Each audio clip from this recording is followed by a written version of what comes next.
Assalamualaikum warahmatullahi wabarakatuh. Selamat siang. Pertama-tama marilah kita panjatkan puji dan syukur kepada Tuhan Yang Maha Esa, karena atas karunia-Nya lah kita dapat berkumpul di sini dalam kegiatan pengimbasan materi modul 1.4, yaitu materi penerapan budaya positif di sekolah oleh calon guru penggerak SMP Negeri 2 Ketinggian Hilir. Dan sebelum memulai kegiatan pada hari ini, marilah kita berdoa menurut agama dan kepercayaan kita masing-masing. Berdoa mulai. Berdoa selesai.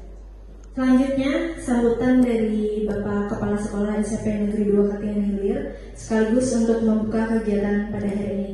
Kepada Bapak Hakikat SPD, waktu dan tempat dipersilahkan. Terima kasih. Assalamualaikum warahmatullahi wabarakatuh. Selamat siang. Salam sejahtera untuk kita semua. Kita bersyukur hari ini bisa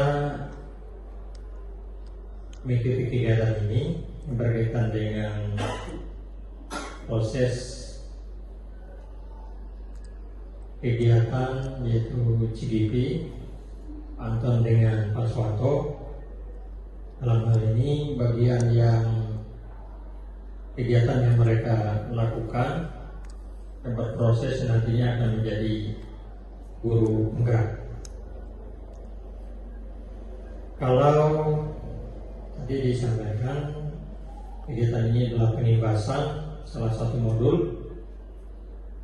artinya menyampaikan informasi pada kita semua, Bapak Ibu, dan sebagai tenaga pendidik, guru yang ada di sekolah ini, supaya mendapatkan pengetahuan berkaitan dengan materi atau modul ini, supaya berdampak positif dan pembaharuan program yang telah ditetapkan dari pusat kementerian, yaitu program calon guru penggerak. Itu juga adalah bagian dari untuk memaksimalkan kompetensi sumber daya dari guru itu sendiri. Banyak hal yang bisa dipelajari untuk tujuan utama sama halnya adalah untuk peningkatan mutu pendidikan. Dan mudah-mudahan kita yang sudah mulai diberi kesempatan, dua dari teman kita, Pak Suwanto dengan Pak Anton, yang sudah lulus seleksi kemarin, sekarang sudah mengikuti prosesnya TKP ini, nantinya berdampak baik, berdampak positif untuk sekolah kita. Silakan Bapak Ibu ikut berperan serta apapun yang namanya sesuatu yang baik, ilmu pengetahuan kah, keterampilan kah, itu memang harus terus diperbaharui dan kita mengikuti hal-hal yang terbarukan. Kunci utama adalah semangat, kemauan, sehingga akan memberikan kepada kita nilai-nilai positif yang bisa didapatkan dari kegiatan semacam ini. Harapan saya, Bapak Ibu guru yang lain di seleksi CGP berikutnya bisa ambil bagian. Hari ini tanggal 9 Februari 2023, kegiatan pengimbasan materi modul 1.4 penerapan budaya positif di sekolah dengan izin kita semua dan izin yang Tuhan Yang Maha Esa, saya buka dengan resmi. Terima kasih.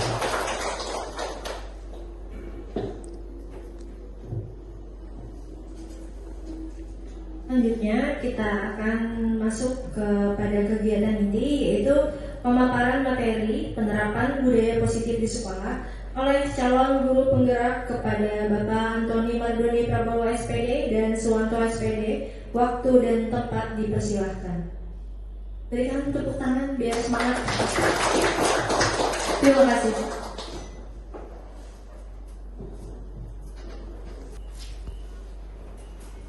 Ya, terima kasih Pak Anton dan pembawa acara yang sudah mengatur segala jalannya acara kita.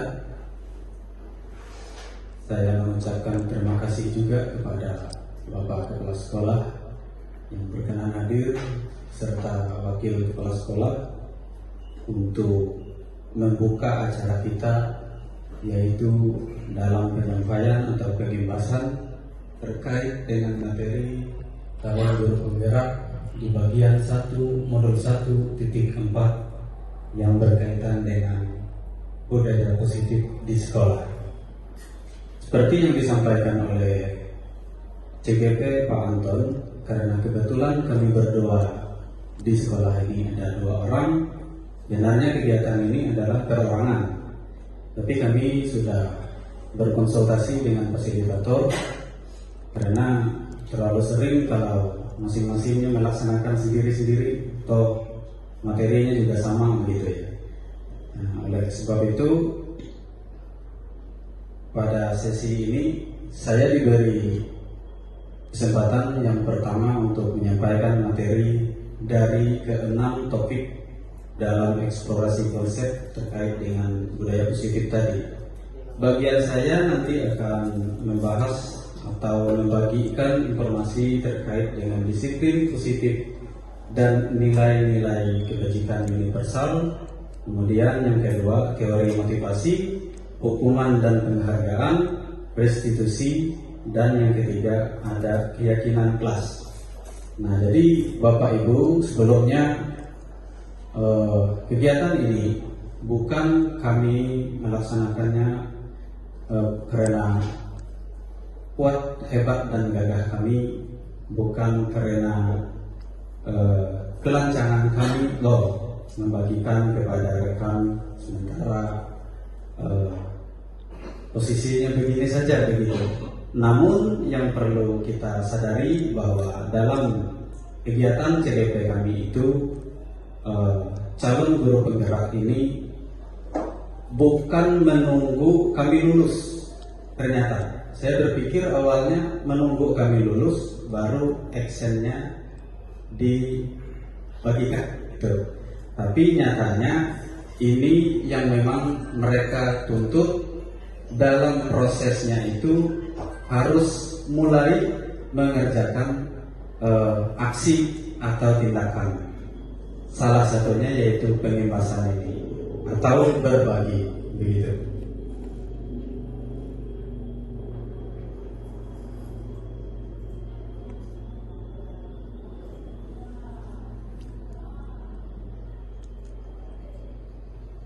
Berbicara tentang budaya positif, nah terkadang kita secara umumnya mengetahui apa itu budaya, apa itu positif, dan bahkan kita tahu cara implementasi dan bertindak mengenai budaya positif.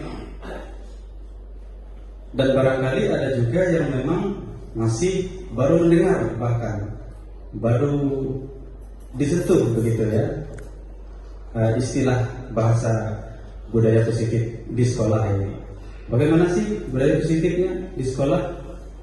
Nah, sebelumnya ada capaian umum dari modul atau materi ini. Nah, ini capaian secara umumnya. Yang pertama, memahami konsep pendidikan menurut Ki Hajar Dewantoro dihubungkan dengan konsep budaya dan lingkungan positif di sekolah yang berpihak pada murid. Nah, ini dia. Yang pertama akan saya sampaikan bahwa selama pendidikan, selama ini kita terhadap peserta didik ini memanggilnya yaitu peserta didik, ya kan? Dulu itu murid. Nah sekarang kembali ke murid lagi. Karena paradigma generasi paradigma sekarang ini kembali ke ajarannya Ki Hajar Dewantara, begitu. Jadi sejak adanya Bapak Pendidikan Ki Hajar Dewantara yang menyatakan bahwa anak didik ini disebut dengan murid, maka sekarang kembali ke murid lagi. Tapi kemarin itu sempat diperbincangkan juga ya Pak Anton ya, yang mana yang benarnya begitu kan? Ada siswa, ada murid, ada juga peserta didik. Nah, dari hal yang sederhana ini mengajak kita berpikir kritis, begitu. Jadi memahami konsep pendidikan menurut Ki Hajar Dewantara dihubungkan dengan konsep budaya dan lingkungan positif di sekolah yang berpihak pada murid. Ya, memahami konsep pendidikan berpihak pada murid. Bagaimana itu berpihak pada murid? Itu yang pertama. Kemudian yang kedua, melakukan evaluasi dan refleksi tentang praktik disiplin dalam pendidikan Indonesia secara umum untuk mendapatkan pemahaman baru mengenai konsep disiplin positif untuk menciptakan murid dengan profil pelajar Pancasila. Nah, di sini yang digarisbawahi adalah disiplin. Tentu kita semua tahu bagaimana itu disiplin. Nah, namun nanti yang akan diperbahaskan adalah bagaimana disiplin positif. Gini, itu ya. Kita pasti semua tahu bahwa disiplin, ini disiplin, sekolah kita disiplin. Nah, yang perlu menjadi perbincangan dalam perubahan paradigma sekarang ini adalah disiplin positifnya bagaimana, begitu ya. Apalagi sekarang di dalam kurikulum Merdeka ini kita disentuh dan harus bergumul dengan profil pelajar Pancasila. Itu. Yang ketiga, yang memang sangat bagian ini yaitu memahami peran sebagai guru untuk membangun budaya positif dengan menerapkan konsep disiplin positif. Yang mana ya dalam berinteraksi dengan murid. Nah, jadi Bapak Ibu, pada saat ini kita dikit-dikit berpihak pada murid, ini pada materi ini. Apa sih berpihak pada murid terus? Kita udah ngajar nih, sudah masuk kelas, sudah aktif, kita udah disiplin, gitu. Tapi nanti kita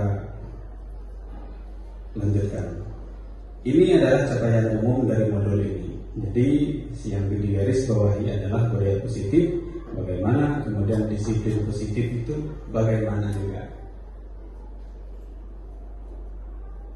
Nah, dalam semua eksplorasi konsep yang keenam tadi, baik yang bagiannya saya ataupun bagiannya Pak Anton, di sini ada pertanyaan pemantik terkait dengan modul ini, terkait dengan budaya positif ini. Ini pertanyaan pemantik namanya. Antara setuju dan tidak setuju. Nah, ini yang mengajak kita untuk mengulas, mengkomunikasikan dan membahas terkait dengan budaya positif dan disiplin positif nanti. Yang pertama, suatu pertanyaan, hukuman dapat mendisiplinkan anak. Apakah Bapak Ibu setuju atau tidak setuju? Nah, yang kedua, pemberian hukuman dengan hal positif seperti membaca atau membersihkan halaman sekolah dapat meningkatkan disiplin anak. Setuju atau tidak setuju? Nah, tentu pasti ada yang setuju, tapi yang tidak setuju ini mungkin ragu-ragu nih. Masa sih saya tidak setuju, gitu kan? Ya, yang ketiga, memberi penghargaan. Nah ini penghargaan, ini dia yang digarisbawahi.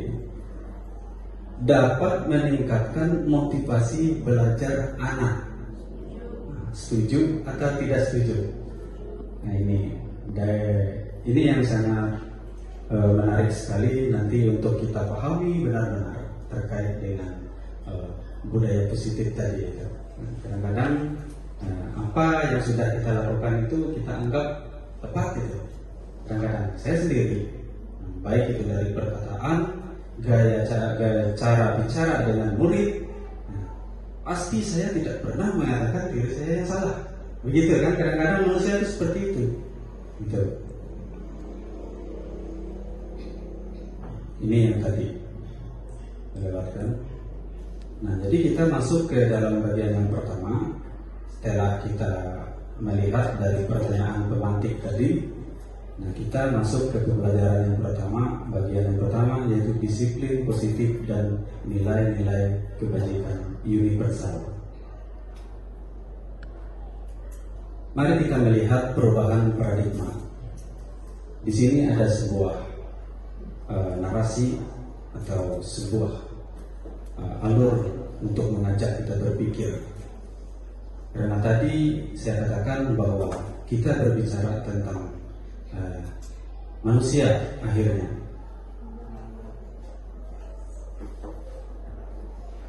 Ada A dan B. Anggap saja A itu Anda dan B itu teman Anda. Cobalah secari kertas kecil, tuliskan benda atau sesuatu yang sangat berharga untuk Anda. Letakkan di salah satu tangan Anda dan genggam benda atau sesuatu tersebut dengan segala daya. Artinya kuat-kuat begini ya. Buatlah sebuah kepalan begini. Nah, teman Anda tadi akan mencoba dengan sekuat tenaga dengan berbagai cara untuk meminta Anda memberikan benda tersebut. Teman Anda bisa membujuk, mengancam, menghardik, merayu, menyuap apa saja agar dapat membuka kepalan tangan Anda. Ini apa sih tujuannya? Pasti itu jadi pertanyaan. Dan apa jawabannya? Lalu apa yang terjadi? Begitu. Nah, dari narasi tadi, Bapak Ibu, kita kembali ke sosial. Nah, anggap saja narasi yang tadi itu teman Anda itu memaksa diri Anda, memaksa diri Anda ya, teman yang tadi itu. Anda sudah mengapalkan, menyembunyikan sesuatu tuh ada niat untuk, ada rahasia begitu. Tapi ada teman Anda itu berusaha untuk bagaimana merayu supaya Anda membuka tangan Anda. Nah, secara psikologis bahwa teman Anda itu mempunyai niat pemaksaan, ya kan, dengan berbagai macam cara. Nah, perubahan paradigma teori kontrol atau teori pilihan, ilusi kontrol, ini ilusi atau hayalan. Nah, guru itu mempunyai hayalan mengontrol murid.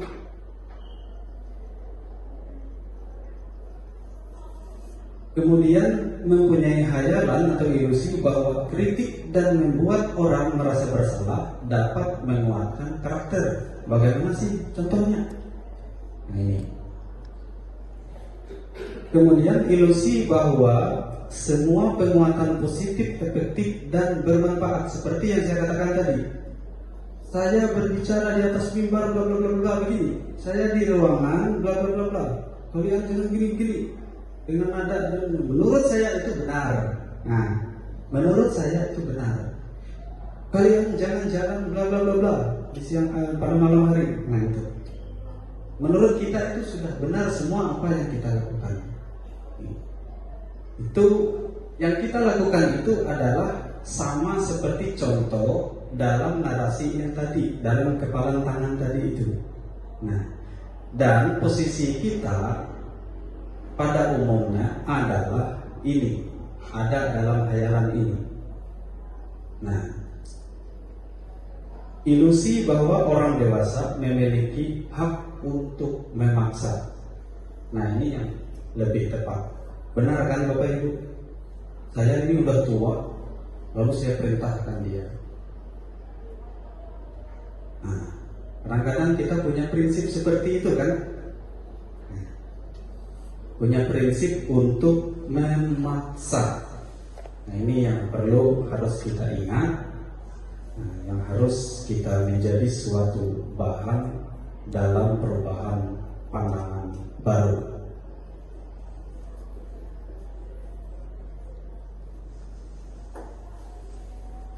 Dalam eksplorasi yang pertama tadi, kita sekarang masuk dalam perubahan paradigma stimulus respon dan teori kontrol.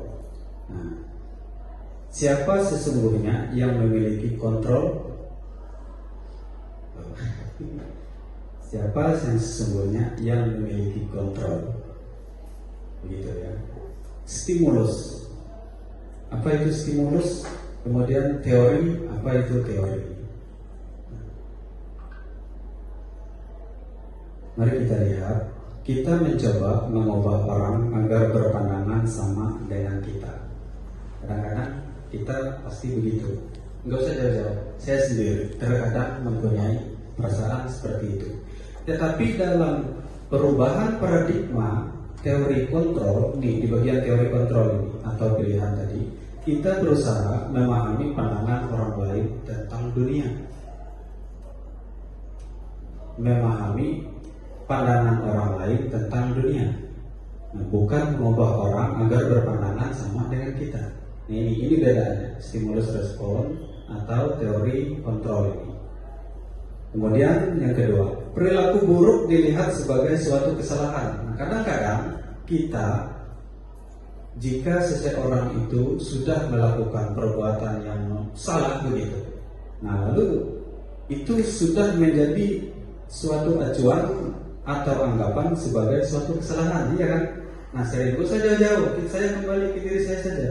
Oh, si ruang kelas sekian, mereka tadi keluar masuk kelas begitu. Siapa orangnya? Tanya dulu. Si A misalnya. Nah, lalu si A ini langsung dicap bersalah. Nah, lalu kita lihat dalam teori kontrol ini, kita bicara tentang kontrol ya Bapak Ibu ya, karena dalam itu tadi memang kontrol. Semua perilaku memiliki tujuan. Ini yang perlu kita pantau. Nah, sebagai manajer itu adalah mempunyai kekuasaan untuk memantau. Nah, semua perilaku memiliki tujuan. Nah, artinya saya terlebih dahulu untuk menetapkan dia bersalah, saya harus tahu dulu kenapa sih si A itu keluar masuk begitu kan? Nah, ini satu langkah, ini satu strategi buat kita Bapak Ibu. Suatu strategi. Benar, saya mengakui ketika mengikuti pendidikan CGP ini luar biasa Bapak Ibu. Ternyata ada banyak hal yang merubah sikap saya terhadap murid ini. Begitu ya. Lalu kita melihat perbandingan yang selanjutnya. Orang lain bisa mengkontrol saya. Orang lain bisa mengkontrol saya. Hanya Anda yang bisa mengontrol diri Anda. Setuju nggak kira-kira?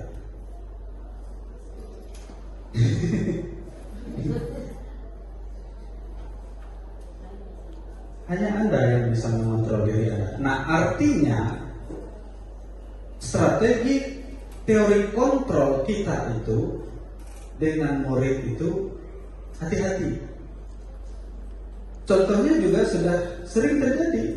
Kita kontrol mereka, bahasa kita kontrol mereka begitu. Kita kontrol mereka, itu bahasanya. Tapi bagaimana kita mengontrolnya? Yang lebih menguasai kontrol itu adalah dirinya sendiri. Lalu bagaimana Pak caranya? Nah, tentu pertanyaannya begitu kan? Sementara kita ini kan pendidik, kita guru ini mengajarkannya bagaimana supaya kita bisa mengontrolnya.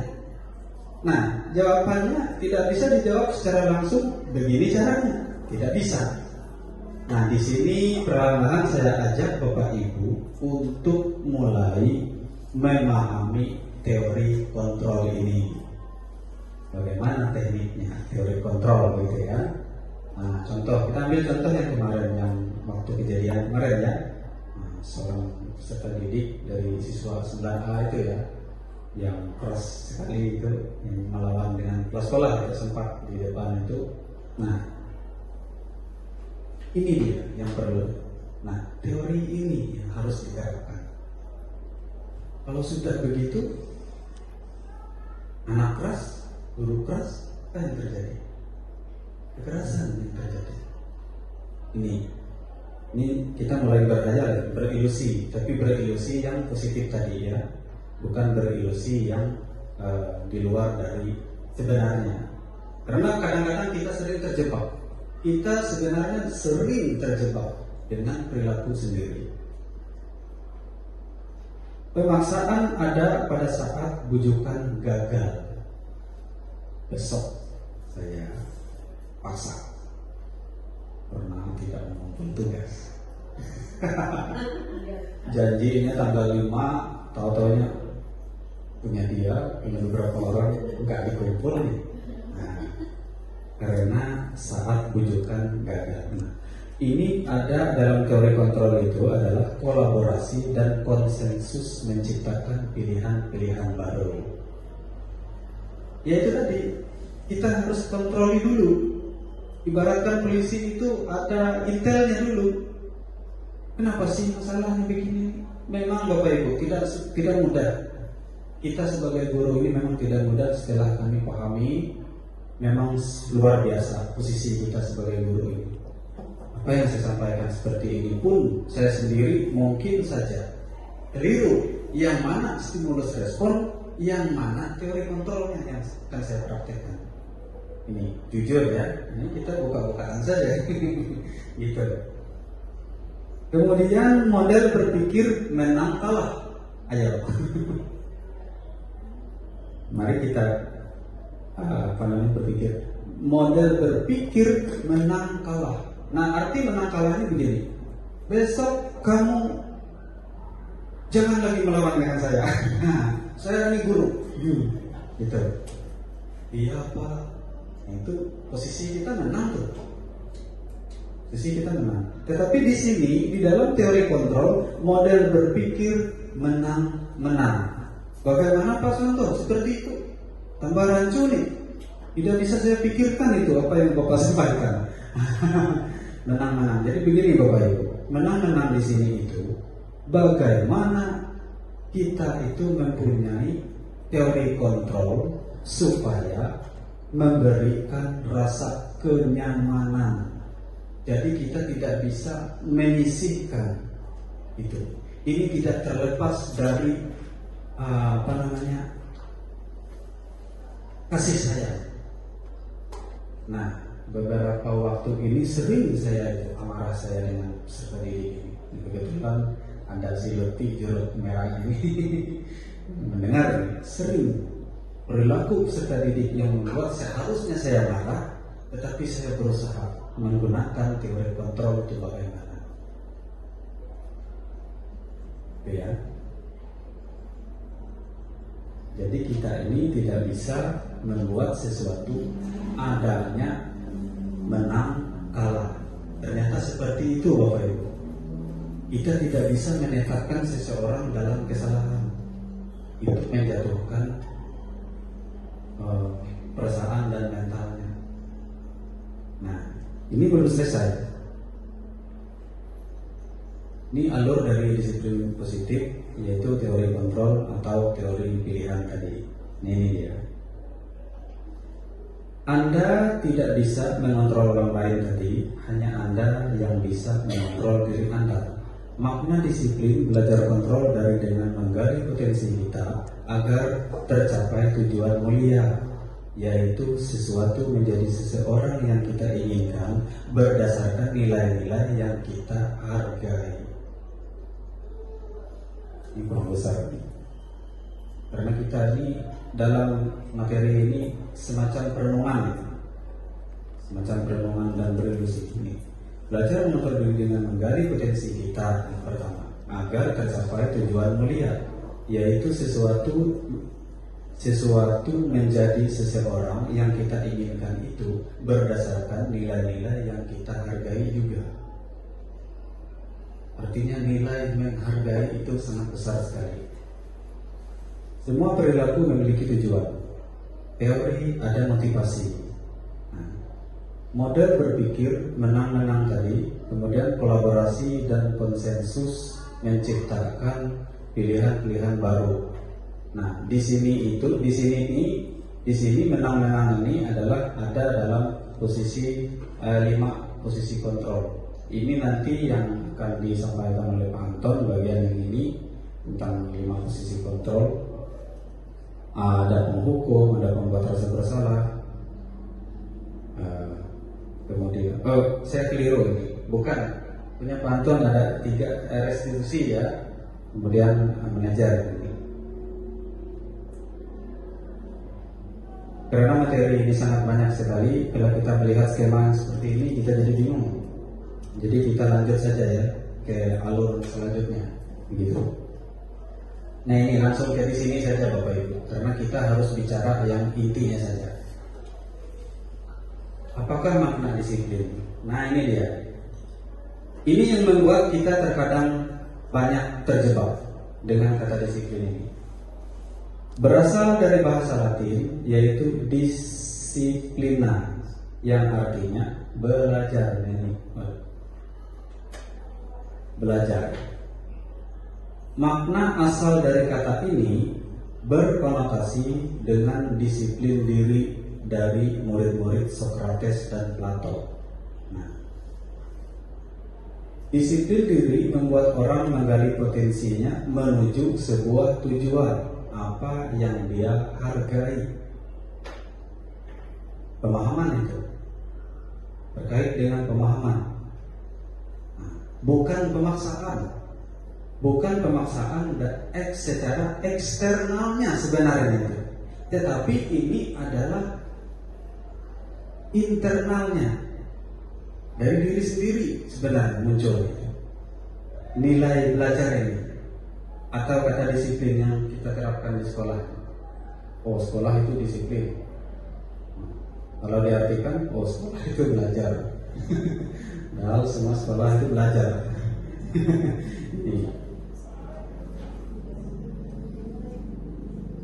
Namun dalam budaya kita, makna kata disiplin telah merubah menjadi sesuatu yang dilakukan seseorang pada orang lain untuk mendapatkan kepatuhan. Bayangkan ini kesalahpahamannya selama ini. Masa sih Pak Suwanto ini mau merubah disiplin menjadi seperti itu? Ini sesuatu yang dilakukan seseorang pada orang lain untuk mendapatkan kepatuhan. Nah, itu dalam budaya kita. Kecenderungan umum adalah menghubungkan kata disiplin dengan ketidaknyamanan. Di mana Pak Suwanto ketidaknyamanannya? Ayo, bukan dengan apa yang kita hargai atau pencapaian suatu tujuan mulia. Bukan dengan apa yang kita hargai atau pencapaian suatu tujuan yang mulia. Nah, adalah menghubungkan kata disiplin dengan ketidaknyamanan. Belum tentu orang itu selalu setuju dengan peraturan, ya kan? Sedangkan yang menjadi kebiasaan kita adalah peraturan itu yang mendisiplin, ya kan? Kalau sudah ada peraturan pasti saja Pak mereka disiplin. Nah itu gampang saja, kita lanjut. Ini pasti ketemu ini nanti. Nah, di sini ada nilai-nilai kebajikan universal. Apa itu universal? Universal itu adalah yang ada pada dasarnya, pada umumnya. Ya. Nilai kebajikan adalah sifat positif manusia yang merupakan tujuan mulia yang ingin dicapai setiap individu. Nilai tersebut bersifat universal dan lintas bahasa, suku, bangsa, agama maupun latar belakang. Jadi ini adalah sama. Setiap individu itu sama. Nah, nilai kebajikan universalnya. Setiap perilaku atau perbuatan memiliki satu tujuan. Dengan mengkaitkan nilai-nilai kebajikan yang diyakini seseorang, maka motivasi intrinsiknya akan terbangun. Ini nanti ya, ini yang saya katakan tadi, intrinsik maksudnya itu, bukan ya eksternal atau intrinsik nanti. Motivasi intrinsiknya ini yang perlu nanti kita sentuh itu. yang saya maksud yang nanti pasti sampai saja akhirnya nanti pemahaman kita itu ya. Nah, karena materi yang banyak ini memang ini luas, itu pengantar itu. Tapi kalau kita semuanya kita ulas tidak sempat dengan waktu yang sesingkat-singkat. Nah, ini yang digarisbawahi di sini adalah motivasi intrinsiknya akan terbangun sehingga menggerakkan motivasi dari dalam untuk dapat mencapai tujuan mulia yang diinginkan. Ini nanti yang harus kita bagaimana prakteknya. Bagaimana prakteknya dengan tidak selalu bergantungan dari ekstrinsiknya, dari luar begitu. Karena kadang-kadang pasti kita berpikir, enggak susah Pak Sonto, kalau menunggu kesadaran mereka enggak bakalan. Kadang-kadang yang jadi masalah itu seperti itu kan, tidak ada kesadarannya itu manusia. Kita mengacu ke murid dulu, tidak ada kesadarannya. Nah ini motivasi intrinsik yang dari dalam. Bagaimana caranya supaya kesadaran dia muncul dari dalam ini? Ini yang perlu kita hargai nantinya. Karena ada responnya. Nilai kebajikan yang ingin dicapai oleh setiap anak Indonesia kita kenal dengan profil pelajar Pancasila. Ya ini nilai kebajikan kita. Yang mengajar kelas 7 pasti sering menggunakan istilah dan bahasa ini yang terkandung dalam P5 atau project itu profil pelajar Pancasila ini. Ada beriman, bertakwa, bertuhan yang maha, jelas sudah. Itu nilai universal. Ada mandiri, nah ini kemandirian bagaimana. Kemudian bernalar kritis. Tentu manusia itu tidak sama tingkat kritisnya, tetapi tetap saja ada nilainya itu. Berkebinekaan global, gotong royong dan kreatif. Nah, apalagi kreatif ini tidak semua anak ini sama, iya kan? Nah, tidak semua kita harus membuat mereka harus sama. Inilah yang saya maksud tadi bahwa tugas guru ini yang sangat tidak mudah sekali. Tugas guru ini merubah setiap orang menjadi sama itu jelas sudah tidak bisa kan? Ini itu nilai-nilai kebajikan secara umumnya ada dalam P5. Kita masuk dalam tahap yang kedua, yaitu teori motivasi, hukuman dan penghargaan. Ini teori motivasi ya, kata dasarnya motivasi perilaku manusia. Ini yang saya katakan tadi, ada eksternal dan ada internal. Untuk menghindari ketidaknyamanan atau hukuman, apa yang akan terjadi apabila saya tidak melakukannya? Coba Bapak Ibu kita sama-sama memikirkan kalimat ini. Dan kalimat ini adalah sebuah dari unsur motivasi eksternal. Artinya eksternal ini yang muncul gara-gara ada apanya begitu, atau dari orang lain, atau saya mau saja mengambil itu, tapi kasih dulu upah untuk saya. Nah, itu salah satu motivasi eksternal namanya. Nah, ini satu contoh. Ini memang beginilah yang saya maksud tadi, tidak mudah untuk dipahami secara perlahan-lahan itu. Apa yang akan terjadi apabila saya tidak melakukannya? Artinya orang ini akan tidak ingin melakukannya, tetapi dia bertanya, apa yang akan terjadi jika saya tidak melakukannya? Kita kembali ke kata belajar tadi ya.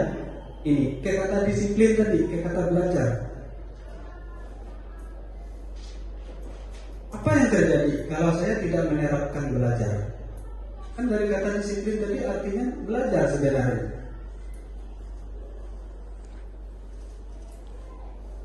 Nah, artinya jelas bahwa pemikiran manusia itu sudah tidak sama. Tidak bisa kita samakan. Nah, dengan demikian kita harus mampu memahaminya. Dengan tidak, ya mungkin dalam actionnya tidak membentak-bentak, tidak marah-marah dulu.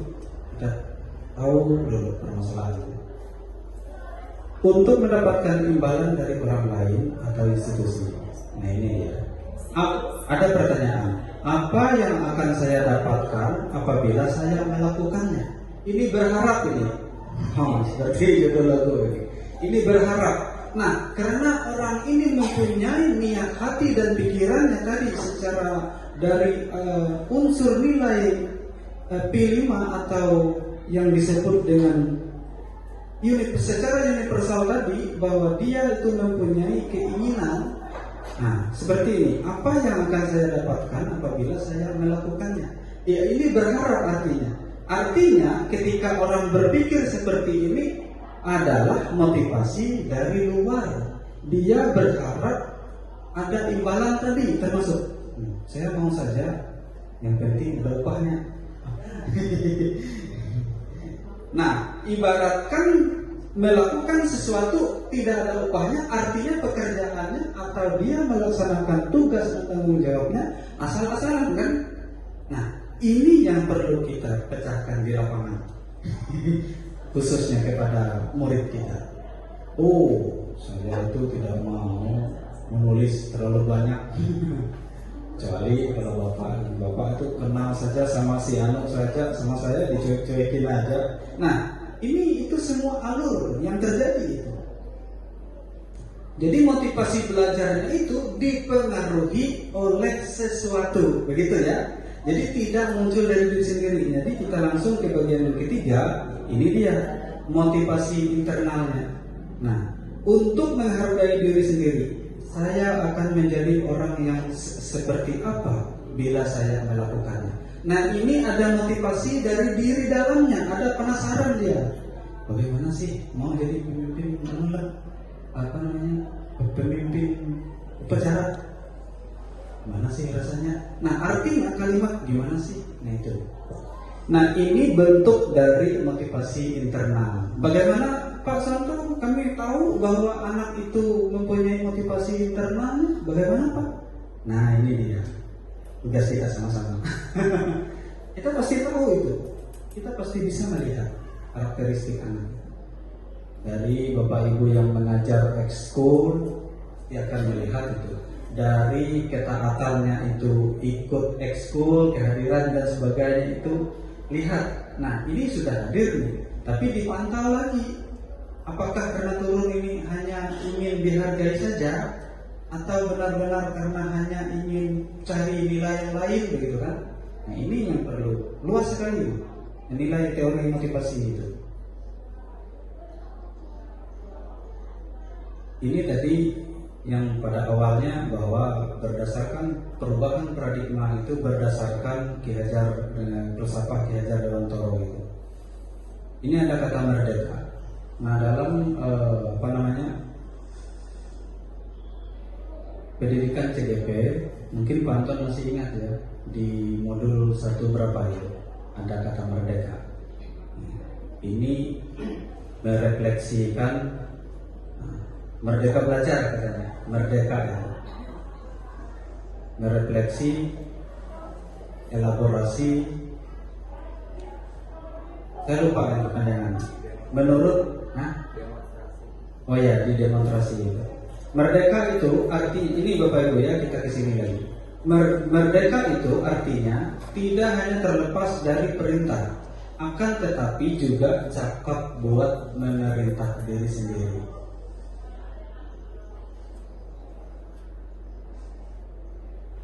Sekali lagi kita bacakan. Merdeka itu artinya tidak hanya terlepas dari perintah, akan tetapi juga cakap buat memerintah diri sendiri. Tidak bisa saya terlalu menjabarkan lebih luas. Kita sama-sama memikirkan kalimat daripada filsafat yang satu ini.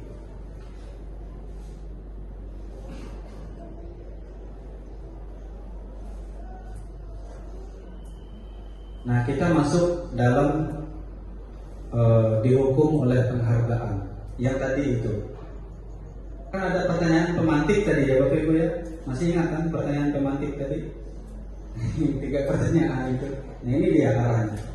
Terlihat ya perlahan-lahan supaya kita paham bahwa penghargaan berlaku sama dengan hukuman. Wah, nggak mungkin Pak Santo. Aneh materinya. Nggak mungkin itu. Nah, barangkali seperti itu. Penghargaan berlaku sama dengan hukuman dalam arti meminta atau membujuk seseorang melakukan sesuatu untuk memenuhi suatu tujuan tertentu dari orang yang meminta atau membujuknya. Dorongannya eksternal dan akan ada faktor ketergantungan. Ini dia. Beberapa dampak dari pemberian penghargaan menurut ini orangnya, Alpicon. Pengaruh jangka pendek dan jangka panjang. Pengaruh itu jangka pendek dan jangka panjang. Penghargaan menghukum. Kemudian penghargaan mengurangi ketepatan. Penghargaan itu tidak efektif. Penghargaan itu merusak hubungan. Nah, pengaruh jangka pendek dan jangka panjang. Bagaimana ini? Tapi begini, dari pertanyaan pemantik tadi, setujukah Bapak Ibu bahwa memberikan penghargaan itu dapat memberikan motivasi? Setuju ya? Setuju. Bahwa penghargaan berlaku sama dengan hukuman.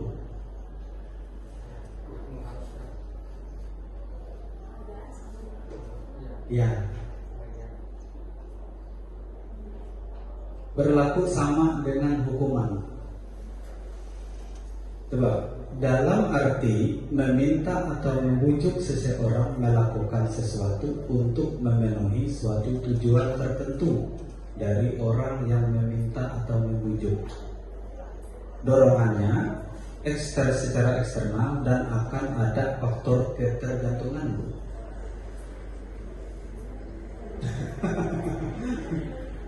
Saya sudah kasih contoh tadi itu.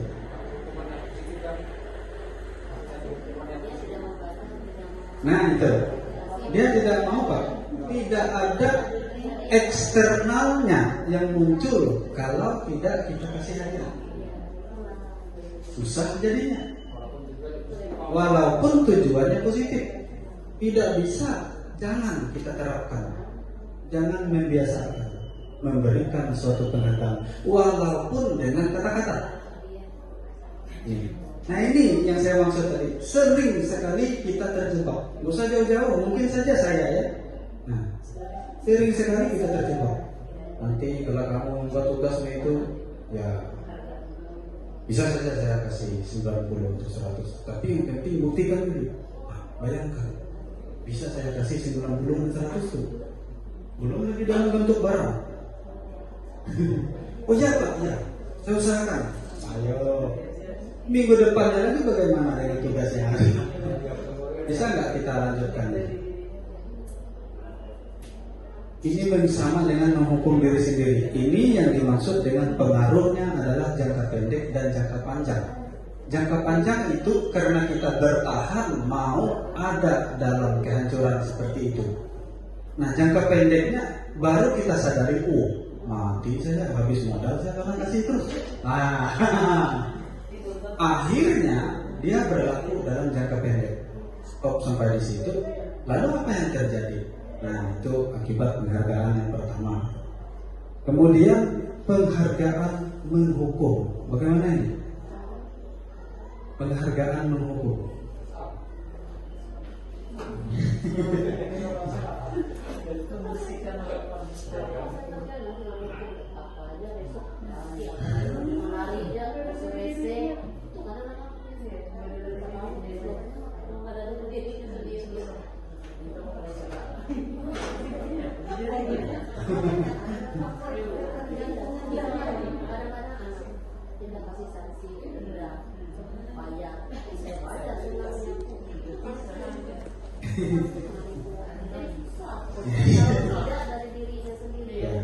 Jadi begini maksudnya ini.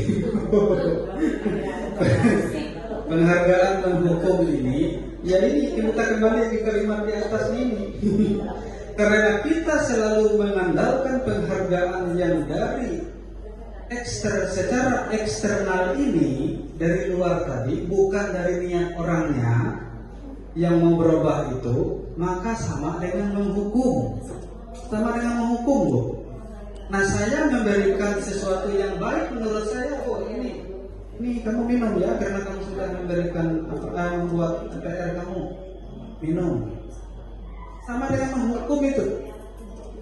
Coba kita berpikir, makanya saya katakan tadi, perlahan-lahan dulu kita berilustrasi dulu.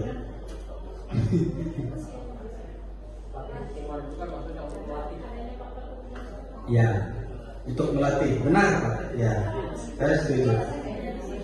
Ya, supaya disiplin. Ya. Nah, dalam hati saya tadi pasti Bapak Ibu ini berargumentasi terkait dengan yang sudah kita lakukan. Nah, inilah kembali ke kita judul atau topik pengembasan. Ayo, kata-kata positif ini yang sangat berat sekali. Nah, ternyata memberikan penghargaan itu baik kata ataupun barang, jangankan barang, adalah budaya negatif. Sederhana saja yang ini tadi. Kamu silakan minum, itu enak tuh minumannya, karena kamu sudah membuat PR. Minggu kemarin kamu nggak membuat PR. Nah, ternyata besoknya dia membuat PR karena mau dikasih minum. Artinya kita sudah memberikan budaya negatif, bukan positif.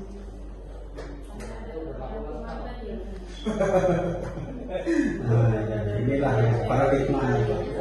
Karena kita berangkat dari paradigma, ada pandangan baru. Gitu. Ini juga penghargaan mengurangi ketepatan. Maksudnya ini, akibat penghargaan tadi, hari ini saya bisa memberinya, besok tidak mampu saya, karena mungkin saja tidak ada barangnya supaya dia mengerjakan tugasnya. Oh, ini main masa sih hal seperti itu main negosiasi gitu. Sementara hal yang seperti ini bukan sesuatu seperti pasar ya. Ini tidak ada tawar-menawar di sini itu. Nah, jadi begini, kita harus paham antara motivasi ekstrinsik dan motivasi intrinsik tadi yang benar-benar muncul dari dalam itu, bagaimana kita mendorongnya yang ada dari dalam itu dengan tidak memberikan penghargaan atau bujukan ini nih, membujuk seseorang melakukan sesuatu. Dan niat kita baik itu, tapi memang memaksa sebenarnya. Nah, untuk mencari paradigma yang baru, merubah yang ini, itu tujuannya materi kami ini. Oh, ternyata Bapak tidak bisa menyelesaikan masalah. Boleh dikatakan seperti itu, tetapi dalam artian inilah tugas kita. Inilah tugas kita untuk mencapai kata-kata merdeka belajar. Jadi tidak ada penghukuman, tidak ada ini. Pasti sampai di sini itu pasti masih banyak Bapak Ibu, saya yakin masih banyak yang tidak setuju, yang menjauhkan hukuman itu. Ini sudah masuk dalam action yang lunak ini, menghukum. Ini hukuman. Padahal maksud kita itu baik sebenarnya tadi ya. Ternyata ini hukuman. Tapi caranya lunak, kita tidak mengerti. Oh, ternyata saya itu salah. Ternyata orangnya ketagihan dengan hadiahnya. Oh, ternyata orangnya begitu saya lupa memuji-muji dia, marah-marah begitu. Nah, ini dengan cara yang halus sudah lunak ini yang memukul diri kita sendiri itu. Nah, penghargaan tidak efektif.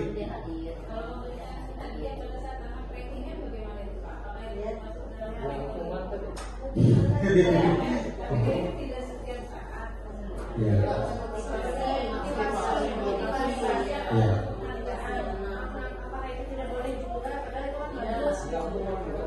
Nah, itu yang masuk dalam program sekolah.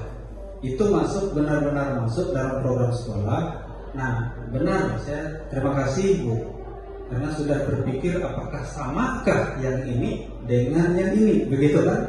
Nah, tentu kita akan bisa membedakan dan mereka pun juga akan paham. Nah, ini yang benar. Saya katakan ini yang termasuk salah satu yang benar. Tapi tahun depan ada nggak anggarannya? Minggu depan ada nggak anggarannya? Oh, Pak, yang juara 1 kemarin dapat sepeda.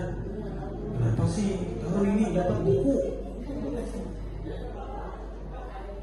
Akhirnya itu salah satu penghukum diri sekolah.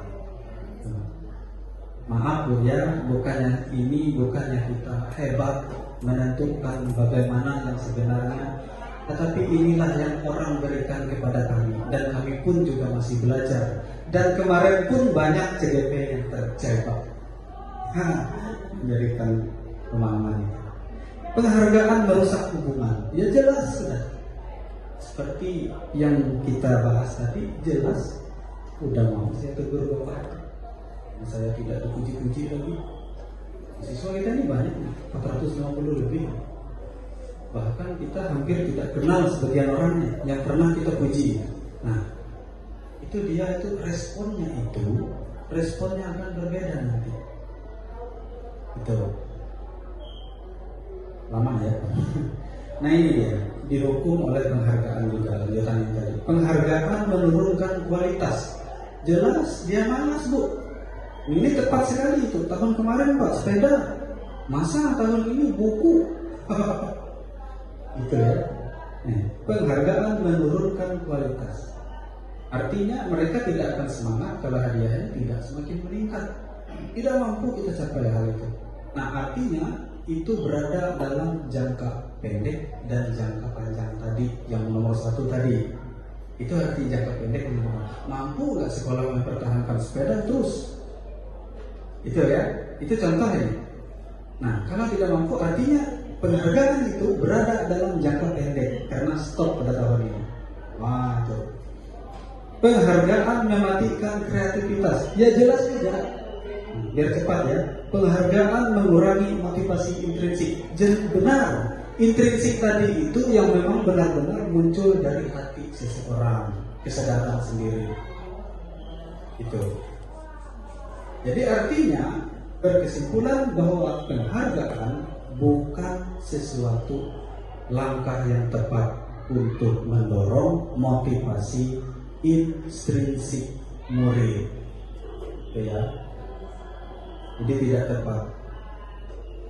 Untuk program kebajikan. Dalam memberikan apresiasi perlu diingat bahwa beri pengakuan secara khusus.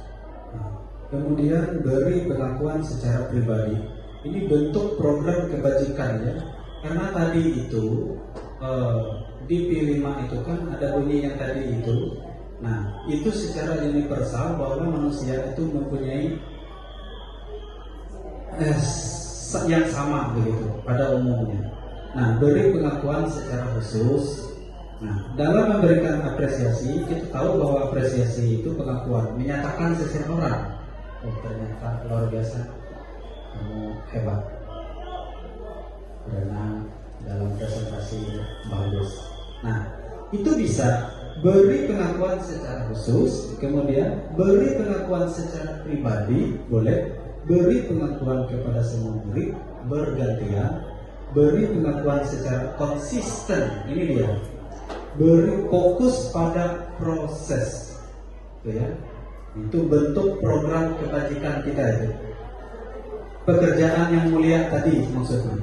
Kebajikan itu kan sesuatu implementasi yang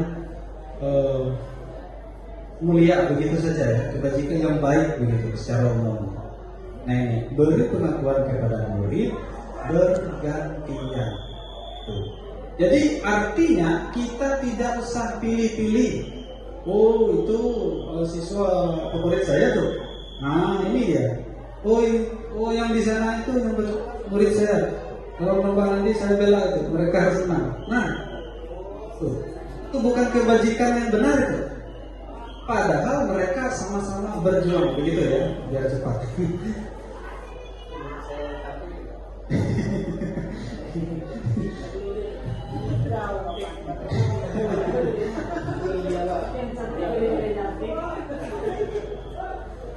Bisa saja sambil konsumsinya, mengingat ini jamnya sudah molor juga, karena mulai juga sudah terlambat ya.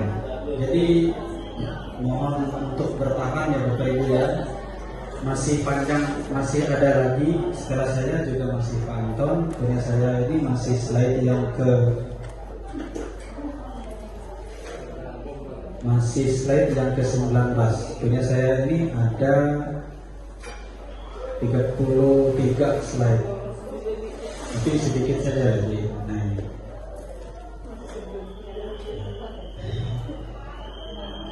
Kita masuk ke sini. Contoh pengakuan atau apresiasi yang kebajikan tadi, yang mulia tadi ya.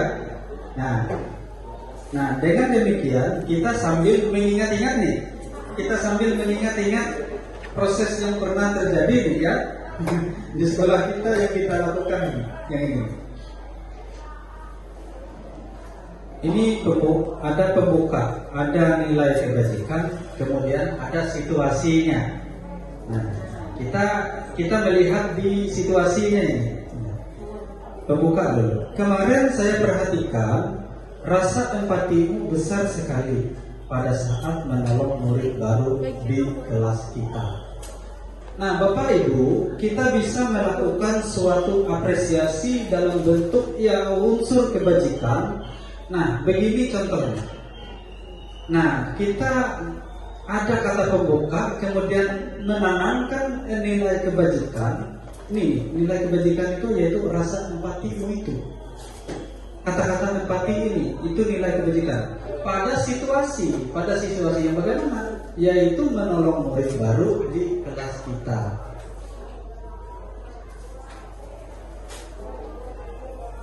Apresiasi kebajikan itu. Kemudian saya menghargai nilai kebajikannya, kepedulianmu pada saat kamu membantu teman-temanmu di tugas kelompok. Nah, ini dalam bentuk apa kira-kira Bapak Ibu? Pujian ya, kata pujian ya, memuji seseorang. Nah, jadi bahasa pujian itu ini di sini kita sama-sama belajar nantinya. Haruslah kata pujian itu yang mengarahkan kepada apresiasi kebajikan yang mulia tadi, supaya dia lebih mengembangkan, lebih muncul. Karena kita pantau, ini kita pantau kegiatannya. Kita pantau. Jadi sebelum kita memuji orang tersebut, artinya dia sudah melakukan, sudah mengekspresikan keluar dari intrinsik tadi, memang dari dirinya sendiri. Nah, itu yang perlu kita puji.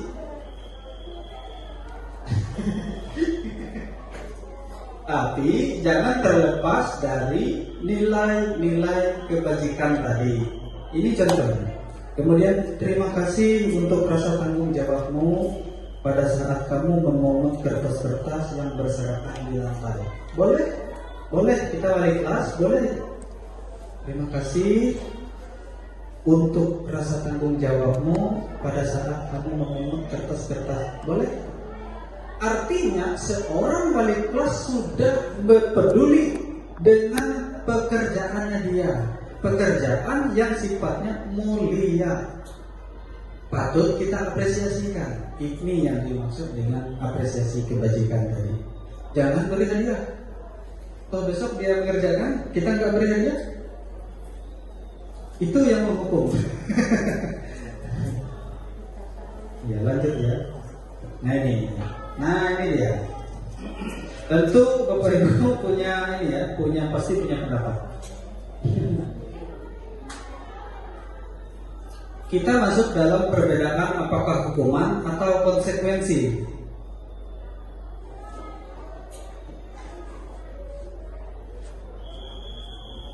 Apakah hukuman dan konsekuensi? Kita harus bisa membedakan ya antara hukuman dan konsekuensi. Ya, nah ini dia. Mencatat 100 kali di dalam buku kalimat, saya tidak akan terlambat lagi karena terlambat ke sekolah. Karena dia terlambat ke sekolah maksudnya. Jadi dia ini disuruh mencatat saya tidak akan terlambat lagi sebanyak 100 kali. Apakah ini hukuman atau konsekuensi?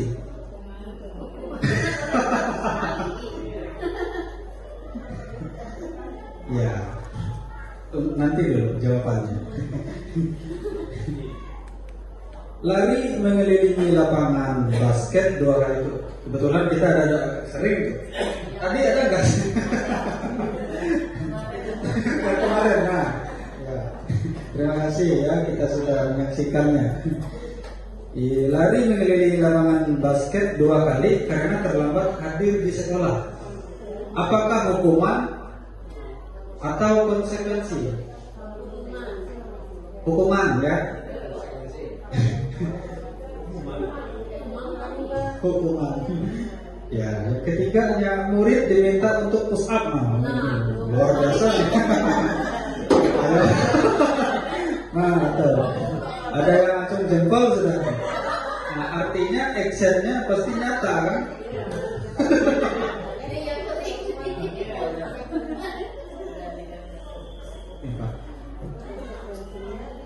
15 kali karena tidak menggunakan masker ke sekolah.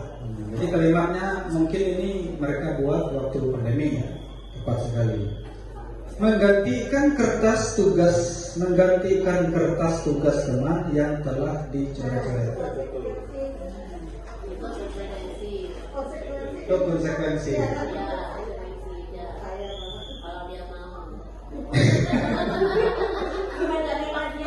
Membersihkan tumpahan air di meja tulis karena tersenggol pada saat belajar.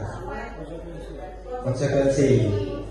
Membersihkan tumpahan air di meja tulis karena tersenggol pada saat belajar. Konsekuensi. Ada nanti, mungkin ada jawabannya. Nanti dulu ya. Murid disuruh untuk mengenakan sepatu seharian di sekolah karena tidak mengenakan sepatu hitam.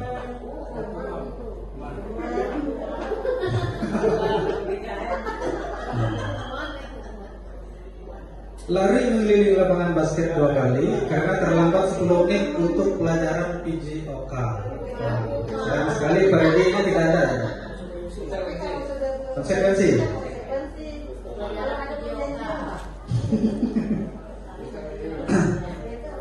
Nah, jadi menjadi pertanyaan Pak Sonto, maksudnya apa Pak pembahasan yang itu? Nah, artinya kita terlebih dahulu kita harus mengetahui hukuman itu bagaimana dan konsekuensi itu bagaimana, supaya nanti kita tidak salah langkah, begitu loh maksudnya. Ya, supaya kita tidak salah langkah. Ini yang saya maksud tadi, yang mungkin lebih menarik karena pasti nyata. Apa yang terjadi itu, ya belum tentu itu tepat, begitu ya. Nah, mari kita lihat pernyataannya. Nah, ini dia. Ada yang benar tadi itu. Nah, lalu kita bahas kenapa hukuman, kenapa konsekuensi gitu. Nah, mencatat 100 kali dengan kalimat saya tidak akan terlambat lagi karena terlambat ke sekolah. Nah, ternyata ini adalah hukuman.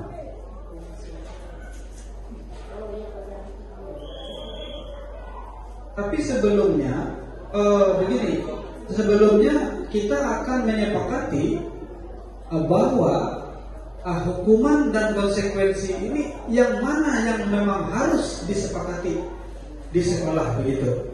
Apakah kita masih menerapkan hukuman atau kita menerapkan konsekuensi atau kedua-duanya?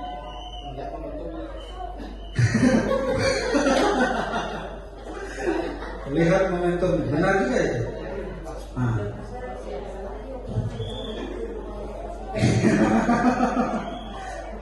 Bagus, terima kasih ya, sudah kritis sudah. Nah, kalau begitu tangan saya mengarahkan ke sana.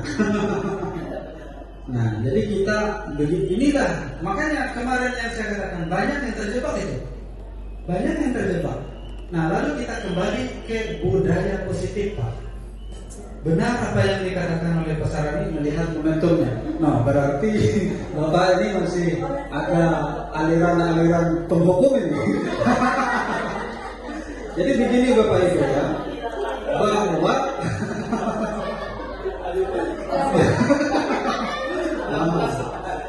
bukan aliran ya, tapi budaya menghukum berarti masih tertanam begitu loh yang saya maksud. Nah, artinya kita harus kita harus bisa membedakan ya. Nah, artinya kalau kita sudah mampu membedakan, artinya tidak lebih tepat bahwa seseorang itu diberi hukuman Bapak Ibu. Artinya berarti tidak lebih tepat hukuman diberikan kepada seseorang. Artinya yang lebih tepat adalah konsekuensi. Nah, nanti konsekuensi yang kita maksud ini ada nanti di materinya Pak Anton nanti. Ada keyakinan, ada kesepakatan kelas dan sebagainya. Nanti ada di sana. Tuh. Ini hukuman Pak. Nah, artinya hukuman ini efektif nggak? Saya tidak akan terlambat lagi. Dia mencatat 100 kali. Karena terlambat Pak. Karena terlambat. Ada dua jawaban. Yang pertama, bagi siswa yang memang keinginannya mau sekolah, hukuman itu menjadi positif bagi dia. Ya. Bagi siswa yang tidak mau minta sekolah, dia Ya. Ya. Positif nggak? Positif bagi yang memang benar mau sekolah. Ya. Negatif bagi yang semua Ya, baik, terima kasih. Bagus ya. Nah, di sini kita langsung biar cepat kita melihat perbandingan antara hukuman dan konsekuensi. Ini dekat nih, yang ini ya. Ini konsekuensi. Menggantikan kertas tugas teman dengan yang telah dicoret-coret. Itu konsekuensi. Ya. Artinya apa? Apa nilai konsekuensi ini? Artinya konsekuensi ini benar-benar menunjukkan tanggung jawab. Kalau hukuman, ini artinya hukuman ini adalah sesuatu pemaksaan, bukannya untuk mengarahkan manusia untuk munculnya dari sini untuk berubah. Justru ini maknanya berbeda nanti Pak.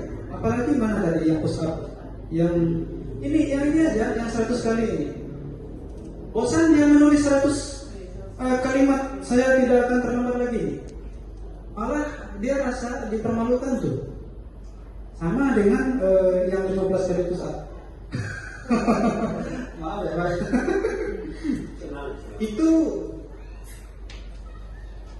Itu, nah ini yang kita maksud. Memang benar ya, terima kasih Pak Sarani, memang benar, kritis sekali beliau.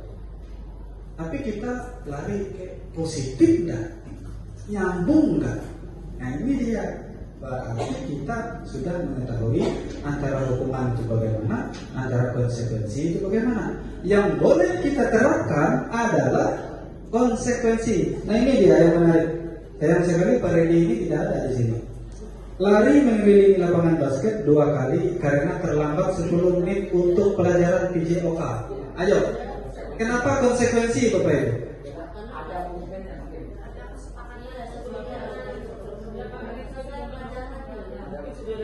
Ya, saya setuju dengan Bu Novi. Bagus sekali. Karena yang pertama ada nyambungnya dengan mapel. Kemudian boleh juga ini kesepakatan. Nah, karena adanya kesepakatan dan karena adanya kesinambungan dengan mapel tadi, karena mapel ini olahraga, ya suruh saja dia sekaligus olahraga begitu. Nyambung Bu. Nah, kesepakatan itu dijadikan suatu konsekuensi. Dia kata kasarnya tetap dihukum, tetapi hukumannya ini positif Bapak Ibu. Karena ada tanggung jawabnya dan tepat sekali pada jam olahraga. Ya olahraga ini. Nah, jadi ini tugas kita termasuk saya, ya silakan. Inilah tugas kita yang saya katakan tadi, yang tidak mudah tadi. Nah, terkadang kita melakukan sesuatu itu sudah mulia. Kenapa mulia? Karena kita sudah melakukan pekerjaan. Nah, namun ya inilah tadi. Kita harus benar-benar memilah yang positif itu bagaimana, yang kurang tepat itu yang mananya, gitu. Sudah gitu. Perbedaan hukuman dan konsekuensi.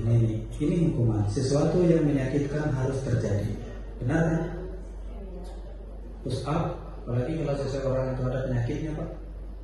Lari, apalagi kalau seseorang itu ada penyakit. Iya, itu. Nah. Sementara di dalam konsekuensi adalah sesuatu harus terjadi. Karena ada kesepakatan, maka harus ditepati. Itu konsekuensi. Karena konsekuensi itu adalah kesepakatan. Dia tidak akan lari kalau tidak ada kesepakatan. Jadi ini ada hubungannya dengan penyelamatan diri. Penyelamatan diri dengan cara yang positif. Membuat anak sakit fisik maupun hati untuk jangka waktu lama. Bayangkan ini. Baik itu dengan perlakuan maupun kata-kata. Nah, sedangkan konsekuensi membuat anak merasa tidak nyaman dalam jangka waktu pendek. Dia lari tadi pasti merasa tidak nyaman. Karena yang lain sudah itu. Ini panjang nih.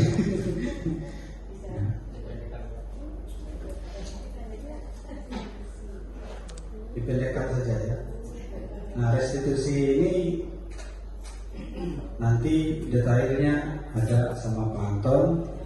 Tetapi di dalam bagian saya ini juga ada bahwa ya termasuk yang konsekuensi atau yang tadi itu hukuman itu bagaimana. Nah, ini ya perlu supaya jelas antara hukuman dan bagaimana itu konsekuensi sampai ke restitusi. Identitas gagal dan identitas sukses. Nah, Bapak Ibu, ini yang perlu kita ingat ya, bahwa ternyata hukuman itu adalah perlakuan dan identitas yang gagal, tidak tepat untuk menuntut seseorang berubah. Itu. Artinya di sini dengan bahasa berkesimpulan adalah memaksa. Gitu. Lalu kita masuk ke identitas sukses. Nah,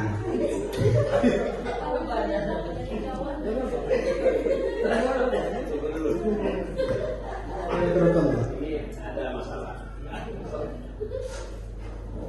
Masalahnya gini, kita masuk. Pak, itu menyebut orang tua saya. Orang tua saya disebut-sebut. Orang tua saya disebut-sebut, Pak. Berikut di kelas. Itu masalahnya. Jadi saya tidak cepat, saya usaha. Karena apa? Ribut di kelas. Orang tua saya disebut-sebut. Jelas kalau orang tua dengan di data itu, masa orang tua data di sekolah ada itu nanti. ya. Kalau dari itu saya langsung. Saya kira sosial bukan guru punya tindakan masing-masing. Misalnya Pak Walia punya tindakan seperti itu, tapi yang paling penting adalah setelah kita melakukan itu apakah ada perubahan atau tidak, ini yang perlu kita refleksi kembali. Ya, Kalau memang ada perubahan berarti itu bagus. Kalau tidak ada berarti kita harus merubah cara kita menindaklanjuti sebenarnya. ya. Begini ya.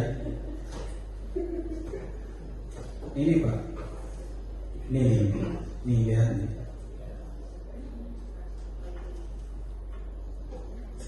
Nah, ini membuat anak sakit baik fisik maupun hati untuk jangka waktu lama.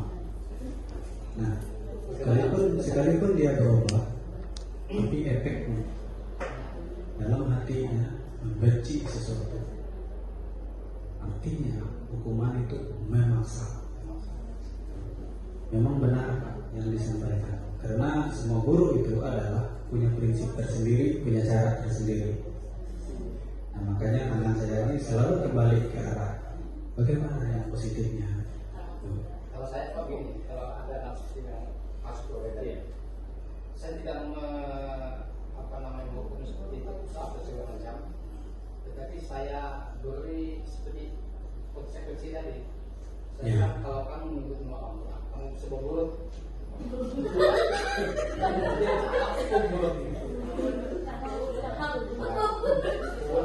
Itu tidak memisah. Ya, sehingga itu dia berpikir. Sehingga dia merasa ada hal yang berubah seperti itu. Ya. Nah, ya bagus Pak, bagus. Nah, jadi yang perlu kita bedakan ya antara apresiasi, konsekuensi dan hukuman. Nah, yang dimaksud oleh Pak Sardi ini bukan konsekuensi, bukan kesepakatan, tetapi itu adalah sebuah apresiasi. Tapi apresiasinya ini tepat nggak? Nah, ya, paham nggak mereka guru? Apakah bahasa ini bahasa apa istilahnya? Gitu. Itu membuat mereka berpikir yang apakah Ya. seperti seolah mereka itu dibohongi oleh ini. Sementara mereka itu mau berpendidikan. Secara ilmiahnya dari mana kalau saya bilang?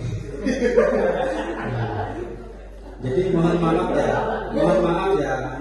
Kalau menyebut orang-orang Mohon maaf ya Pak Sardi ya. Bagus Pak, memang bisa seperti itu. Tetapi itu bukan bentuk konsekuensi Pak. Nah, karena konsekuensi itu seharusnya adalah kesepakatan bersama. Kesepakatan bersama sesuatu ini dia. Yang pertama, sesuatu harus terjadi.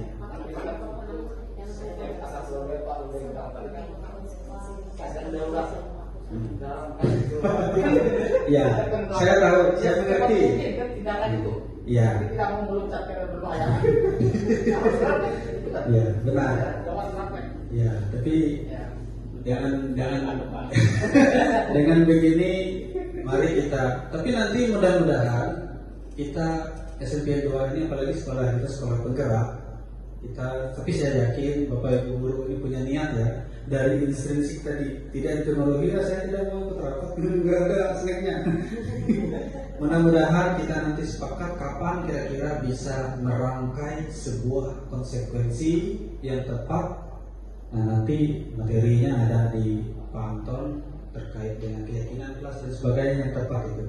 Nah, misalkan yang menyebut nama orang tua itu konsekuensi untuk mengarahkan ke hukuman, tapi dalam bentuk konsekuensi yang sifatnya tidak begini, membuat anak sakit atau untuk jangka panjang lama itu baik perasaan maupun fisiknya. Nah, ini yang perlu. Inilah tujuan maksud kami berdua ini. Jadi di sini bukan menyatakan ini yang benarnya, tidak, tetapi memberikan suatu pemahaman terkait yang kebiasaan positif itu yang bagaimana. Nah, itu intinya. Ya, silakan Bu. Bagaimana dengan kalau ada siswa melakukan pelanggaran kemudian diberikan sanksi berupa denda dalam hal uang, itu bagaimana itu Pak? Ini kan karena ini juga berkembang di lingkungan kita, makanya perlu dibahas. Ya, nah makanya ini yang perlu dibahas ya. Ya. Ya, ini yang nanti yang perlu dibahas ya. Ya. Tidak bisa di sini itu bukan kewenangan untuk memberikan sesuatu yang begini yang harusnya tidak. Nah, makanya ini sudah saya lihat sudah mengalir nih. Pola pikir membedakan sesuatu tadi itu, yang mana yang tepatnya begitu kan? Tuh. Bagus Bu, makanya saya katakan mudah-mudahan kita semuanya punya kesadaran ya, jangan bergantungan dengan snack atau insentifnya, nanti kita sepakat gitu.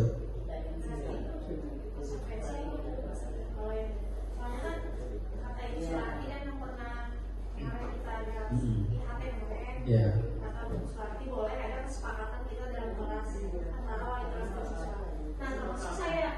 Saya juga setuju karena banyak sesuatu yang alfa. Jadi saya terangkan kalau yang alfa konsekuensinya kalian bayar denda 10.000. Ada perubahan, memang ada. Jadi yang alfa itu kurang karena mereka takut bayar 10.000 konsekuensi apa itu hukuman menurut Bapak? Tapi ada kesepakatan saya dengan mereka, ada mereka setuju. Ada kesepakatan. Dan yang bagusnya ada yang dari 1 semester sampai sekarang tidak pernah apa. Ada. Ya. Ada dampak positif. Nanti makanya ini kita pantau dulu Bu, kita pantau karena ini yang menyangkut dengan uang ya, menyangkut dengan uang itu boleh saja itu dikatakan konsekuensi, barangkali ya di kelas ini aman-aman saja, tapi di kelas ini pemaksaan nih, gitu. Nah artinya kalau yang di ruangan ini dalam buat mereka dalam bentuk unsur pemaksaan atau menjadi beban, artinya konsekuensi itu kurang tepat. Nah, benar sudah bahwa itu konsekuensi karena kesepakatan. Tapi nanti yang maksudnya yang nanti ditinjau itu tepat nggak begitu? Efektif nggak? Positif nggak? Itu maksudnya dia. Tapi benar sudah bahwa itu konsekuensi karena kesepakatan. Tapi positif nggak? Efektif nggak? Gitu ya. Terutama yang berkaitan dengan Ya. karena uang ini sensitif nantinya. Ya. Jadi yang perlu kita lakukan Ini yang perlu ditinjau nanti. Dan uangnya termasuk bekas mereka dan mereka sendiri yang pegang Pak. tapi walaupun uang itu karena dengan uang jangan-jangan nanti berkembang pikiran mereka apa dengan uang semua akan beres. Nah, itu yang mau saya sampaikan tadi. Ya. Dan mereka akan menilai. Jadi akhirnya ini Bagaimana bagi yang mampu atau tidak? walaupun sebuah konsekuensi, nah makanya ini coba Bapak Ibu kita kembali ke sini ya. Ini sebenarnya memang panjang sih. Ya. Ini di dalam kolom konsekuensi ini netral ya. Coba lihat di slide ini. Itu netral. Oh, ternyata netral Pak. Kurang tepat juga. Nah, netralnya ini boleh dikatakan hukuman, boleh juga tidak dikatakan hukuman. Tapi dia netral, tapi bisa dilakukan. Tapi netral ini dia masuk dalam kolom identitas sukses. Sukses turun dalam alur disiplin. Nah ini dia. Jangan-jangan yang tadi itu tepat enggak? Positif enggak? Begitu yang saya maksud juga, gitu ya. Nah sementara setelah kita bicara hukuman dan konsekuensi, di sini identitas yang paling sukses dan disiplin alurnya itu adalah restitusi. Ini dia restitusi. Restitusi merupakan pilihan menguatkan untuk murid atau anak dalam jangka waktu panjang. Menguatkan korban mendapatkan ganti. Murid atau anak mendapatkan penguatan. Banyak penguatan ini. Masalah terpecahkan. Murid belajar bertanggung jawab untuk perilakunya. Contohnya seperti yang tadi itu, menumpahkan air di atas meja atau mencoret buku kertas temannya, lalu dia mengganti coretan itu buku tugas misalnya. Itu kesepakatan itu bisa kesepakatan dalam bentuk restitusi. Bagaimana restitusinya? Restitusi itu tidak hanya kesepakatan antara 1 dan 2, tetapi dia mengacu kepada, nah kalau kita berbicara di dunia pendidikan, setuju enggak orang tua dengan kesepakatan? Nah yang termasuk tadi, itu harusnya masuk dalam pembenahan restitusi. Setuju enggak orang tua? Kalau tidak setuju, misalnya alasannya apa? Yang setuju alasannya apa juga? Itu nanti ya yang tadi. Nah artinya kalau ini nanti ada segitiga restitusi namanya yang punya itu ya. Kalau sudah begini, sudah dikunci kesepakatan itu, artinya mau tidak mau itu harus mau tidak mau pasti akan diterapkan. Dan kita lihat juga poin-poinnya supaya semua itu mengarah kepada positif. Itu ya, supaya mengarah kepada positif. Mengarah kepada positif itu saya ambil tarik kesimpulan yang tadi itu, misalkan sebuah konsekuensi yang tidak menyakiti secara fisik dan menyakiti perasaan orang dalam jangka waktu panjang. Nah itu positif itu. Lama ya, panjang. Ini dia 9 ciri-ciri restitusi. Ini ya. Nah ini tadi mungkin saja bisa kita kaitkan salah satu denda tadi ya. Apakah ini masuk akal atau tidak? Ini kita lihat dulu ciri-ciri. Bukan untuk menebus kesalahan, namun untuk belajar dari kesalahan. Nih, bukan untuk menebus kesalahan.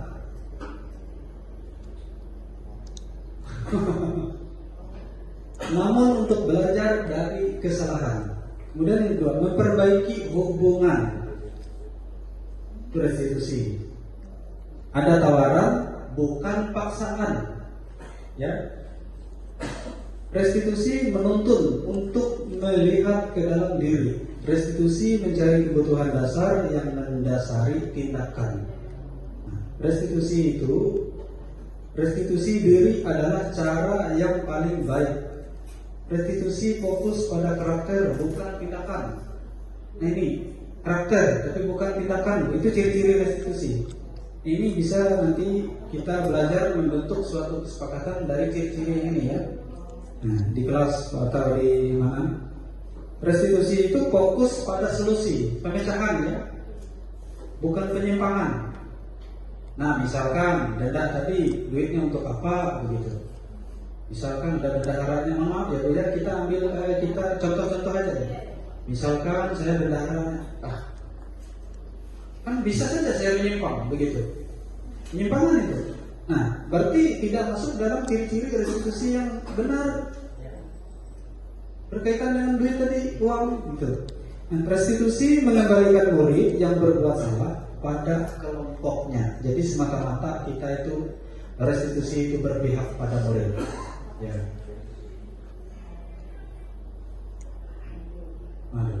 Panjang lagi. Nah ini keyakinan kelas. Nah masuk dalam restitusi. Mengapa tidak peraturan saja Pak Santo? Mengapa harus keyakinan kelas? Nah ini dia.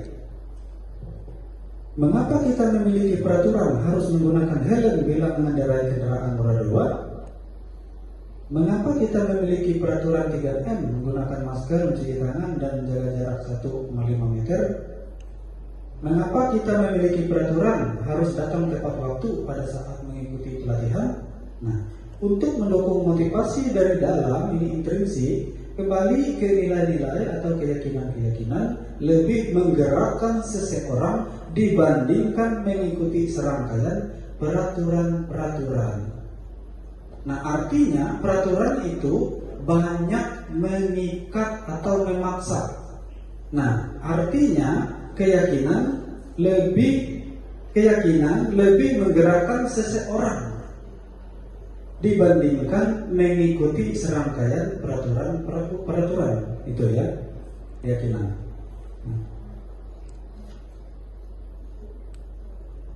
Nah ini kita tadi mulai dari budaya yang lebih luas tadi. Nah kita terapkan diri di lingkungan sekolah, dia menjadi lingkungan yang positif, sehingga itu menjadi sebuah keyakinan kita. Nah boleh kalau di dalam kelas adalah sebuah keyakinan kelas. Nah artinya kalau kita sudah merangkai suatu yang positif, budaya positif, nah maka di atasnya ini dia masuk ke dalam keyakinan. Kenapa di situ ada kelas? Karena kita itu sekolah, otomatis nantinya kita terapkan di kelas keyakinan itu. Bukan peraturan, tapi keyakinan. Nanti dulu ya, kenapa keyakinan besar itu? Apa bedanya? Setelah keyakinan kelas, dia masuk dalam peraturan kelas. Ini dikunci, sudah diatur oleh ini. Tuh. Kesepakatan. Itu Pak, kesepakatan. Kalau peraturan itu bisa saja wali kelasnya membuat peraturan harus begini, tetapi nyatanya banyak dilanggar. Karena apa? Karena tidak diyakinkan, karena tidak diyakini. Itu ya, itu bedanya. Karena tidak ada keyakinan dalam peraturan, gitu. Tetapi kalau kita meyakinkan dulu peraturan yang ada atau kesepakatan, maka keyakinan itu boleh menjadi ketetapan atau peraturan. Jadi jangan terbalik dulu. Jadi artinya sebuah restitusi itu jelas tidak boleh kita seorang diri membuatnya. harus dengan kesepakatan, ya. Guru, murid, orang tua. Tuh. Setidaknya seperti itu. Artinya sudah dikunci. Tidak ada yang menyalahkan lagi. Sebuah teknik juga itu. Nah, itulah salah satu budaya positif sekolah kalau kita bisa menerapkan hal itu. Ada nggak, pernah nggak kira-kira kita? Kalau saya jujur belum pernah masih melakukan restitusi kerjasama dengan orang tua, ada tanda tangan dan sebagainya, kesepakatan begini. Tapi kesepakatan pilih dulu, jangan sembarangan kesepakatan juga tadi itu. Itu makanya luas ini pemahamannya budaya positif itu. Yang mana yang merupakan keyakinan kelas, mengapa? Ini kesepakatan kelas, datang tepat waktu, menggunakan salam, menjaga kebersihan sekolah, berdoa sebelum dan sesudah kegiatan, aktif dalam pembelajaran, dan tertib. Nah, kesepakatan kelas, kami guru dan murid yang saling menyayangi, itu kesepakatan. Kami murid yang semangat belajar, kami murid yang peduli dengan teman. Nih.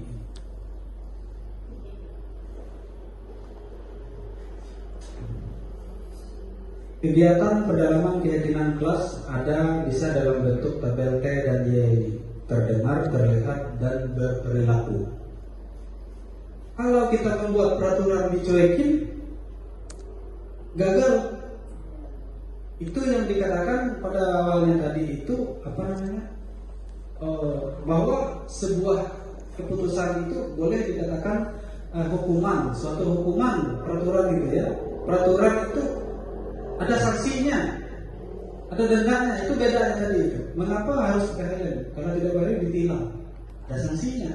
Ini ya Bapak Ibu yang harus kita bisa bedakan. Nah, kalau kita membuat peraturan, artinya kalau dilanggar itu apa hukumannya? Dia lari ke hukuman.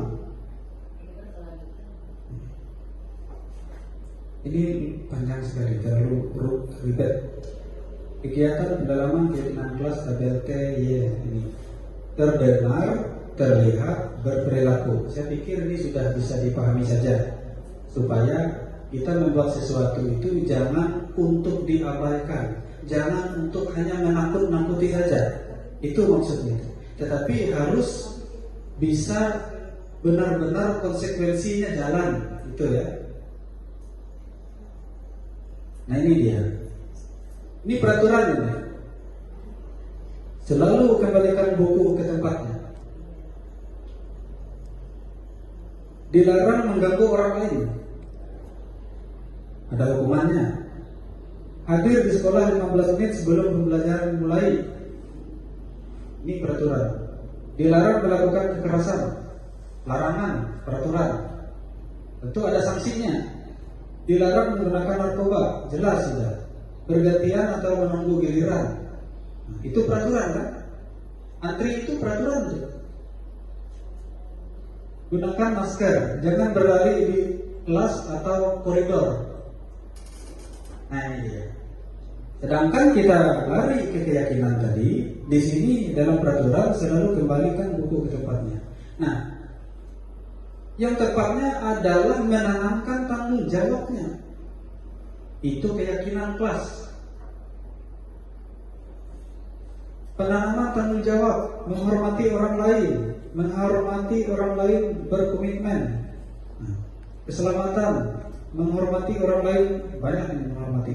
Kesehatan, menghormati orang lain, bersabar, kesehatan, keselamatan. Ini. Gunakan masker. Nah, di sini kita bisa rangkai kalimat ini yang begini nih. Kita bisa rangkai kalimat. Kalau gunakan masker itu harus. Nah, tapi kalau orang itu meyakinkan bahwa menggunakan masker itu pasti akan menjaga kesehatan dan keselamatannya jiwanya. Nah, acuannya ini acuan. Jadi acuan itu lebih nyaman rasanya kalau di dalam keyakinan ini untuk meyakinkan itu ya. Jadi membuat peraturan itu adalah membuat peraturan untuk meyakinkan. Membuat keyakinan untuk meyakinkan ini peraturan. Kalau benar-benar peraturan ya ganjaran jadinya. Tuh, seperti tidak menggunakan helm itu ada ganjarannya. Nah ternyata habis. Ya. Bapak Ibu, saya ucapkan terima kasih. Cukup lama sekali, dan ini pun juga dibatasi baru 3 eksplorasi saja. Nah, kebetulan karena memang 2 CGP untuk eksplorasi konsep 4, 5, dan 6-nya disampaikan oleh Pak Anton, tapi punya beliau ini mungkin singkat saja, jadi jangan khawatir, ini udah sore ya.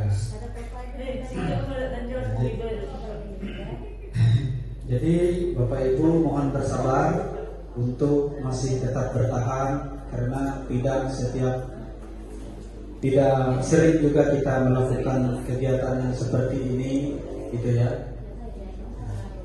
Untuk itu saya serahkan kepada pembawa acara dalam memandu acara selanjutnya.